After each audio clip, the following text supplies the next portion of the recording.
ठाकरेंच्या सुनेला या राजकारणात आणलं जाते की त्यांच्यामुळे सेना फुटली?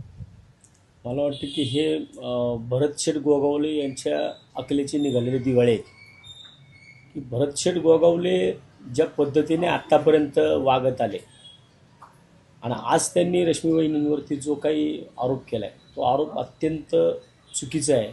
आज एका बाजूला आपण म्हणायचं की महिलांना राजकारणामध्ये आलं पाहिजे, महिलांनी राजकारणामध्ये सहभाग घेतला पाहिजे आणि दुसऱ्या बाजूला ज्यांचा या विषयाशी काही संबंध नाही आहे. आजपर्यंत मला वाटतं की जर वहिनींचा काही त्याच्याशी संबंध असता तर त्या सक्रियपणे दिसल्या असत्या. एखादी महिला जर एखाद्या नवऱ्याच्या तिच्या मुलाच्या पाठीमागे जर पहाडासारखी उभी राहत असेल तर त्यांच्यामुळेच सगळं चालतं हे म्हणणं मला वाटतं की भरतशेठ गोगावलेंची चुकी आहे आणि ते त्यांचं अकलेचं निघालेलं दिवाळ आहे.